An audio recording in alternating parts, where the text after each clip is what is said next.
ये आवाज कौन सी है? ओह नो, मधुमक्खियाँ भागो।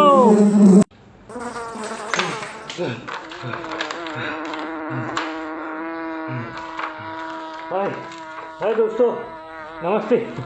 मेरे पीछे मधुमक्खियाँ लग गई थी, इसके लिए मुझे ये पहनना पड़ा। जी, कोरोना के लिए नहीं, मधुमक्खियाँ लग गई थी पीछे। दोस्तों, कुछ ऐसी ही हालत हो जाती है हमारी जब मधुमक्खियाँ किसी के पीछे लग जाती है। क्या आपको पता है आज 20 मई वर्ल्ड हनी बी डे है? जी हाँ, आज विश्व मधुमक्खी दिन है।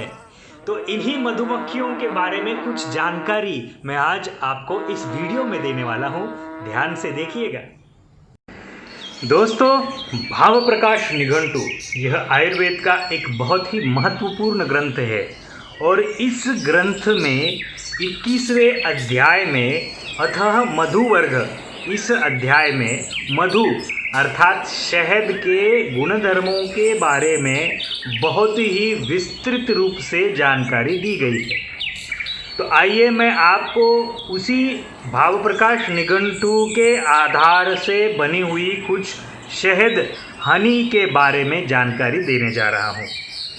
आयुर्वेद के हिसाब से मधु के 8 भेद, 8 प्रकार के शहद के भेद निघंटु ने बताए हैं, जिसमें माक्षिक, भ्रामर, क्षौद्र, पौक्तिक, क्षात्र, आर्ध्य, औद्दाल और दाल, इस प्रकार के 8 शहद के प्रकार है।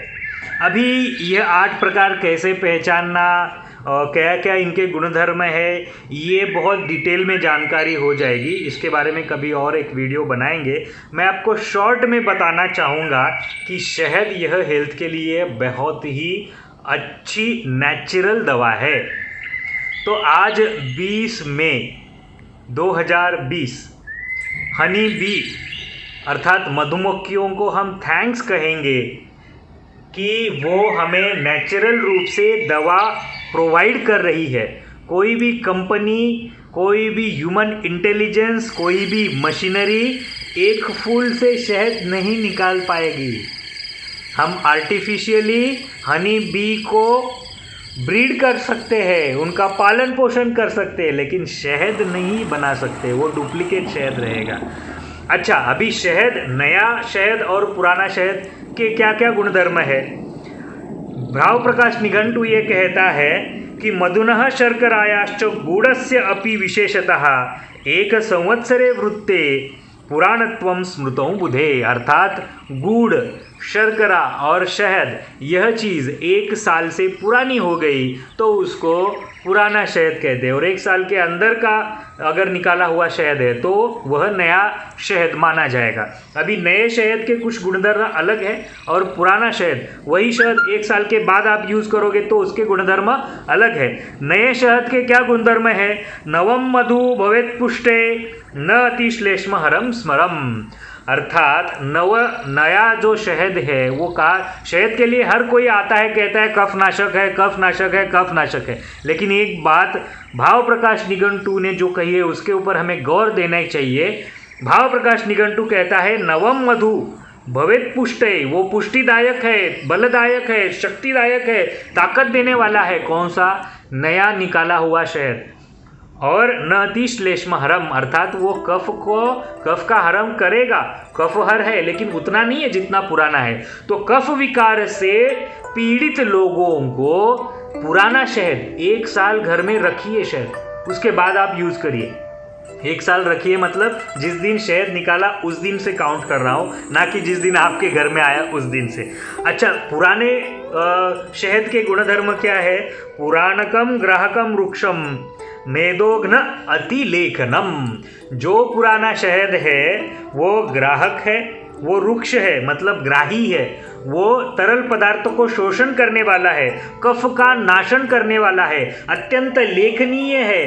कफ और मेद, जो चमड़ी, जो पेट की चर्बी जो बढ़ी हुई है उसको कम करना है तो आपको पुराना शहद खाना चाहिए, ना कि नया शहद। तो यह आम नुस्खा हम सभी जानते हैं कि शहद और गर्म पानी और उसमें एक नींबू सुबह उठ के खाली पेट पीजिए तो चर्बी कम हो जाएगी। लेकिन उसमें कौन सा शहद आपको यूज़ करना है? पुराना वाला शहद। अर्थात शहद जिस दिन हनी बी कॉम्ब से अलग किया, शहद जिस दिन निकाला, उसको 1 साल आप रखिए और उसके बाद यूज़ कीजिए, तो वह शहद आपको मेद निकालने के लिए, फैट निकालने के लिए, वजन कम करने के लिए बहुत अच्छा लाभदायक होगा। कफ निकालने के लिए, कफ की दवा बनाने के लिए आपको पुराना वाला शहद अच्छा काम में आएगा।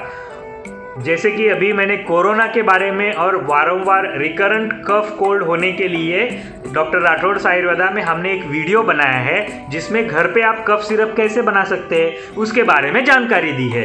तो यह जानकारी में यह जो कफ सिरप बनाने के लिए जो शहद मैंने यूज़ किया है वो 1 साल पुराना वाला है, क्योंकि श्वास रोगों के लिए 1 साल पुराना वाला शहद हमें यूज़ करना है। वजन कम करने के लिए 1 साल पुराना वाला शहद हमें यूज़ करना है। लेकिन अगर छोटा बच्चा है, उसको कोई कफ विकार नहीं है, वो या ना ही वो ओवरवेट है, आपको जस्ट हेल्थ बना के रखने के लिए अगर शहद पीना है, जैसे कि दूध में भी इसको पिलाना सीखो जी, ये जो एडवर्टाइज आप देखते हैं इसमें अगर आप हेल्दी है, if you don't have any problem, you just want to eat the honey for your better health, for your betterment, then I will advise you.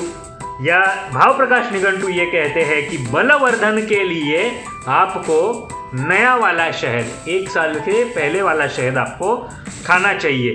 अर्थात शहद को आप पानी में मिला के लीजिए, दूध में मिला के लीजिए, नो इशू। लेकिन मेरा रिकमेंडेशन ये रहेगा कि गुनगुने पानी के साथ शहद, 1 गिलास पानी के साथ 1 चम्मच शहद अगर आप खाते हैं तो बहुत ही अच्छे लाभ इसके आपको मिल सकते हैं। तो आज के 20 मई के वर्ल्ड बी डे, विश्व मधुमक्खी दिवस के ऊपर मधुमक्खियों से बना हुआ या फिर मधुमक्खी जो चीज़ बनाने के लिए ह्यूमन बींग्स को हेल्प करती है, ऐसी शहद, इस चीज़ के बारे में हमने फोकस किया। दोस्तों ध्यान में रखिए, आइंस्टाइन ने यह कहा है, अगर पूरे धरती से मधुमक्खियां नष्ट हो जाएंगी तो सिर्फ 4 साल में धरती पे इंसान नहीं बच पाएगा।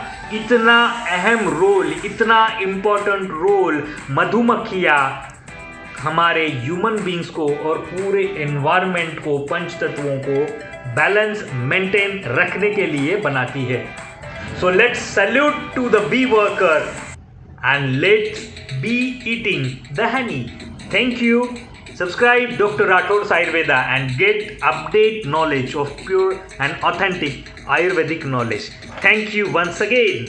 Dr. Rathod's Ayurveda स्वास्थ्य रक्षणाय समर्पिताय। मधुमक्खी आ गई, भागो।